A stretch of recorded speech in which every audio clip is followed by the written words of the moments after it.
élections municipales auront lieu demain en Israël, un scrutin sur un seul tour. On va en parler avec deux jeunes candidats francophones qui se présentent sur des listes dans deux villes différentes. Alors, il ne s'agit pas de focaliser sur une ville en particulier. On va s'intéresser tout d'abord à la ville d'Ashdod avec Charlotte Abizdid qui est présente dans ce studio. Bonsoir Charlotte, merci d'être là. Ashdod, c'est un des grands ports évidemment d'Israël qui est au sud de Tel Aviv. Alors vous vous présentez sur une liste de quelle tendance? Comment s'appelle-t-elle? La liste sur laquelle je me présente s'appelle Aleva Chavrati. Donc on pourrait traduire en français le cœur social. Donc c'est une liste qu'on va classer plutôt à gauche, c'est ça, si on regarde un petit peu l'échiquier politique. Comment... Laissons-nous peut-être plus vers la droite. C'est la première fois que vous vous engagez en politique? C'est la première fois, oui. C'est ma première campagne. Qu'est-ce qui vous a motivé alors? Déjà, c'était la suite logique de mes études, premièrement. Et puis, j'ai fait mon alia, donc je suis venue vivre en Israël il y a à peu près 18 mois. Et la communauté francophone est toujours dans mon cœur, donc voilà, j'essaye de les représenter. Alors pourquoi c'est important? Parce que c'est vrai qu'il y a énormément de communautés diverses en Israël, puisque évidemment il y a des immigrants venus du monde entier. Pourquoi est-ce que c'est important d'être représenté politiquement? Finalement, on pourrait se dire on est israélien, que ce soit un francophone, un russophone, c'est pareil. Pourquoi il faut que chaque communauté essaie d'être représentée politiquement? Alors, il faut que chaque communauté soit représentée de manière à faciliter leur intégration, tout simplement. Par exemple, à Ashdod, il y a 60 000 francophones, dont 21 000 français. Et jusqu'à présent, il n'y a pas un seul francophone à la mairie. Ça veut dire que concrètement, quand les Français ou les francophones font leur alliance en Israël, toutes les démarches administratives, ils n'ont aucun interlocuteur francophone. Et ça leur crée des difficultés pour leur intégration. Tout simplement. Donc vous, c'est quelque chose auquel vous avez été confronté vous-même? Oui. Donc un obstacle que vous avez rencontré, que vous vous êtes dit, là, il faut que ça change, et donc je m'engage. Ouais. Exactement. Ouais. Alors comment ça se passe concrètement, un engagement politique? Parce que vous êtes très jeune, vous êtes étudiante encore ou vous avez fini vos études? Non, j'ai terminé. Bon, et donc vous allez rejoindre un parti politique, ça se passe facilement ici, comme on peut le faire en France? Facilement. J'ai eu un entretien, tout s'est bien passé apparemment puisque je suis là.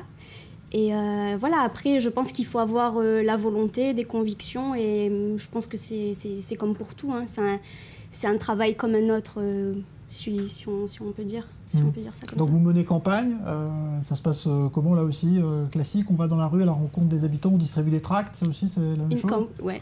Campagne électorale. Oui, c'est aussi une campagne électorale, oui. On distribue des tracts, on travaille beaucoup via Internet aussi, parce que les nouveaux médias et les réseaux sociaux ont pris une ampleur de nos jours. Et oui. Est-ce que vous avez rencontré, parce que bon, vous êtes arrivé il y a 18 mois, des différences avec la politique en France, la manière dont on mène une campagne, ou peut-être on parle de politique ici? Est-ce qu'il y a une vraie différence entre Israël et la France? Il y a une différence dans le sens où ici en Israël, c'est à la proportionnelle. Ça veut dire que là, on est 24 listes éligibles pour le conseil municipal. Il y aura 27 élus. Mais le même jour, on vote à la fois pour le conseil municipal et pour le maire. Ça veut dire qu'on peut avoir un maire de droite et une majorité au conseil municipal de gauche. Ça veut dire que le maire n'est pas pris sur la liste forcément qui va remporter. C'est pas le maire qui choisit ses conseillers municipaux.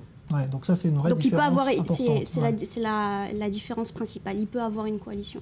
Alors vous habitez à Ashdod, vous disiez où il y a une forte communauté francophone, mais quels sont les enjeux de la campagne? Sur quel thème vous avez fait campagne, vous justement? Sur quoi on insiste? C'est principalement sur les francophones. Évidemment, on souhaite représenter tous les citoyens de la ville d'Ashdod, mais c'est principalement pour les francophones, parce que jusqu'à présent, comme je vous l'ai dit précédemment, on est 60 000 francophones à Ashdod, et on n'est pas du tout représentés. Aucun papier administratif traduit en français, alors que les communautés russophones ou même éthiopiennes qui sont beaucoup moindres que notre communauté sont représentées.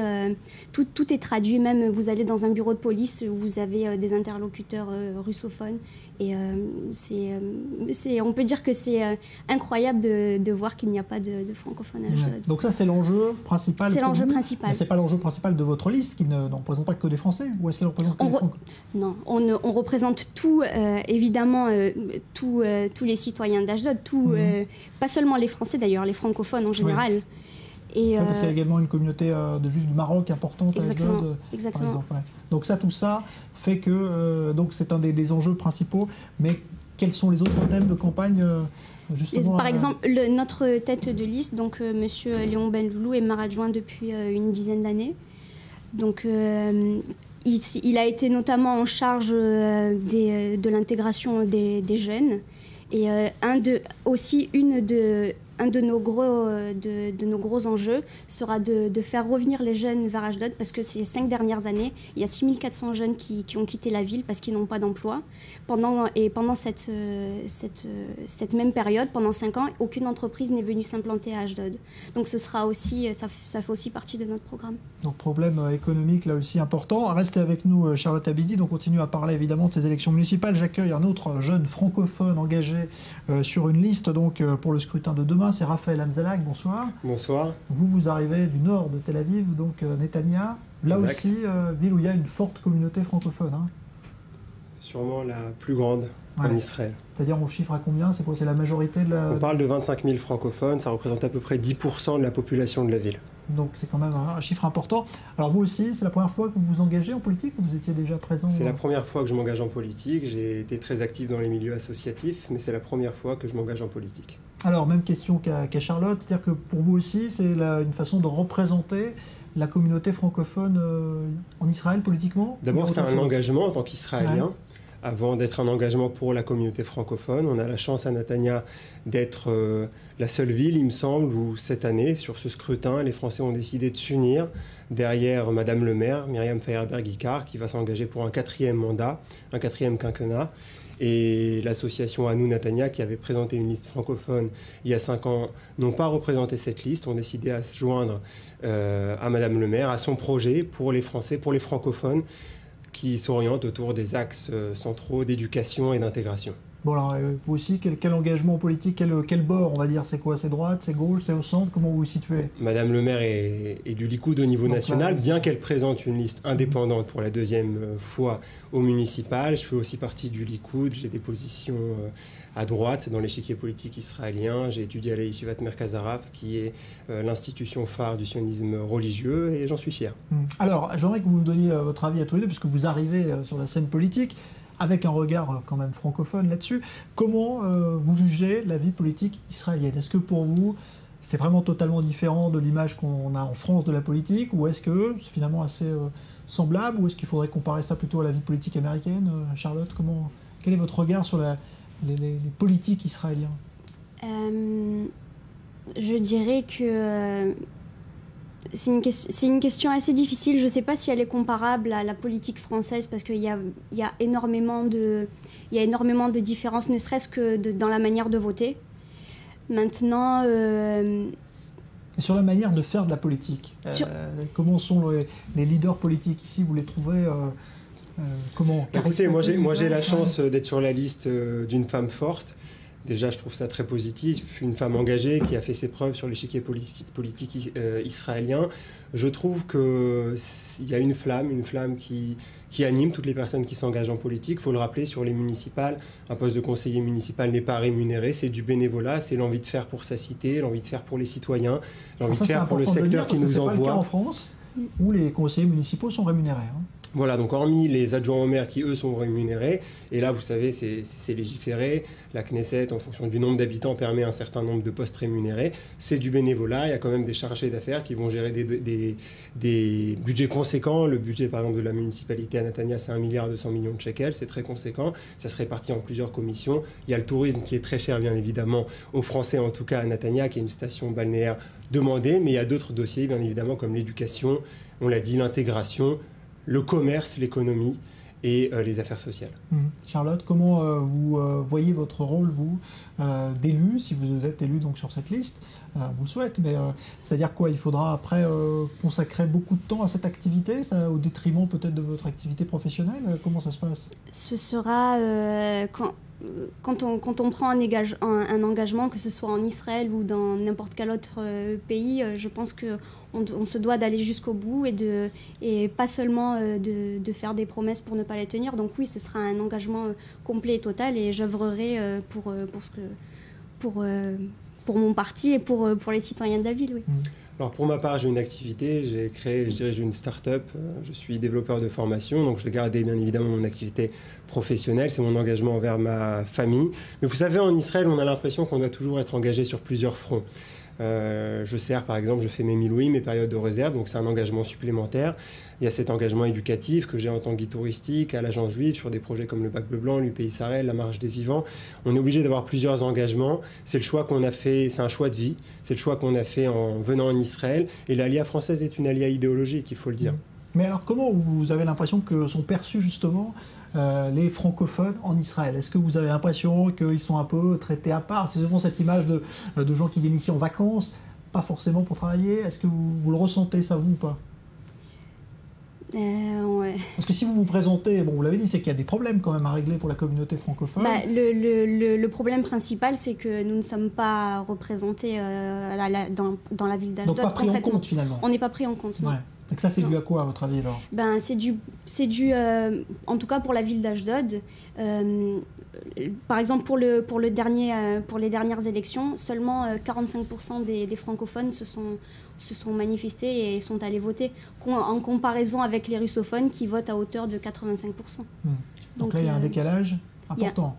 Bon. Contrairement à l'Alia russe qui est arrivée en quelques années et de façon très massive, qui a su s'organiser au niveau politique, nous on arrive au compte-gouttes, on a la possibilité de s'organiser mais de façon plus lente, on est très présent sur le domaine associatif. J'ai l'impression que l'Alia des Juifs de France a beaucoup à apporter à la société israélienne, tant au niveau culturel qu'au niveau culturel, mais aussi au niveau tout simplement du savoir français, du savoir-faire français. Les diplômes en France sont très cotés, on en a besoin aussi dans le business actuel en Israël. Et j'ai l'impression que les Français ont encore, les Juifs israéliens qui ont fait leur Aliyah de France ont encore beaucoup à dire, ont beaucoup à faire. Et la société israélienne, lorsqu'on creuse un peu, bien que, vous savez, c'est comme cette figue de barbarie, ces Sabras qui ont l'impression d'être un peu anti, lorsqu'on rentre un peu dans l'activité politique, on voit combien on est accueilli à bras ouverts. En tout cas, c'est l'accueil que j'ai eu dans le mouvement de Madame le maire, et je pense que ça peut être le cas, et c'est le cas pour la majeure partie des Français en Israël qui font l'effort de l'intégration. Il y a un effort à faire, vous le reconnaissez quand même. Absolument, ouais, bien entendu. Mais quel immigré dans le monde peut prétendre s'immigrer sans effort? La francophone fait cet effort, tous les deux. Est-ce que vous trouvez que les francophones en Israël font un réel effort d'intégration? Honnêtement, oui, je pense. Après, je ne vous cache pas que c'est très difficile. On arrive dans un pays où l'alphabet est différent, où la langue est différente, la culture est différente. On vit en Israël, dans une démocratie, l'une des plus belles au monde, mais on reste quand même au Moyen-Orient. Donc, tout est complètement différent. Chacun doit y mettre du sien. Et moi, je suis passée par là. Je suis arrivée en Israël, je ne savais pas parler hébreu. J'ai fait des cours d'hébreu intensifs et j'y suis arrivée. Il faut œuvrer pour que le potentiel des Français puisse s'exprimer. Et c'est pour ça que le premier point de mon programme, c'est effectivement l'hébreu pour tous, l'apprentissage de l'hébreu, bien au-delà des 5 mois autorisés par le ministère de l'Intégration, afin que même les personnes qui arrivent un peu plus tard puissent avoir un open de la seconde chance, des cours de conversation dans les quartiers, avec une certaine homogénéité, parce que les personnes qui arrivent pour la retraite n'ont pas les mêmes nécessités et besoins que ceux qui arrivent en cours de vie active. Et ce n'est pas la même chose que les jeunes qui arrivent en début de chemin. Et là, l'allié avec la valise à 18 ans, c'est encore la plus simple en termes d'intégration, d'après ce qu'on entend. Ouais. Alors, il y a quand même, là, on est au niveau local pour ces élections demain. Si on grimpe d'échelon et si on va à la Knesset, par exemple, on voit que la francophonie a quasiment disparu. Je crois qu'il n'y a quasiment pas un député, il y en a peut-être un, qui est francophone, mais pas en tout cas d'origine. C'est un problème pour vous, ça? Vous souhaiteriez, là aussi, que ça change, Charlotte? On espère, oui. On espère, oui, pourquoi pas. Si ce sera un test Ce sera un test. Et puis la communauté francophone, que ce soit à Ashdod ou à Netanya, est tellement présente et elle est active malgré tout. Donc oui, ce serait normal et légitime d'avoir des mandats à la Knesset. Oui. Pour pouvoir avoir une représentation au niveau national, il y a un devoir d'unité. Il faut trouver le point commun, ce que cette communauté nécessite. Et lorsque cette plateforme aura été créée au niveau municipal, lorsqu'on aura réussi à s'unir autour de ces thèmes-là, je pense qu'on sera à même d'intégrer les formations politiques et d'avoir une plus grande représentation au niveau national. Je pense que c'est une nécessité. Bon, en tout cas demain, et ça c'est aussi une différence par rapport à la France, c'est qu'on vote en semaine ici, pendant les heures de travail. C'est un handicap ça quand même, non, pour les Israéliens, ou pour aller voter, pour aller accomplir son devoir? Ça ne va pas être un problème pour beaucoup de gens, vous pensez? C'est le devoir de citoyen avant tout. Ouais. Donc les entreprises... Il y a un effort à faire là aussi. Il y a un effort à faire là aussi. Alors à Netanya, c'est très important d'aller voter, bien que Madame le maire risque d'être réélue avec un très fort pourcentage. Il y a aussi la liste, il y a le conseil municipal, donc on appelle tout le monde, malgré le travail, malgré le fait que le jour n'est pas férié, bien entendu à aller voter. On vote avec 2 bulletins au suffrage universel direct pour le maire, et ensuite pour une liste. C'est complètement différent du modèle français. 2 bulletins, un jaune, un blanc, 2 urnes différentes. Il faut ne pas faire l'erreur de ne pas comprendre le système. Merci Raphaël Abzalak, merci Charlotte Abidine. Bonne chance à vous demain pour cette élection. Nouveau journal à venir sur i24 News.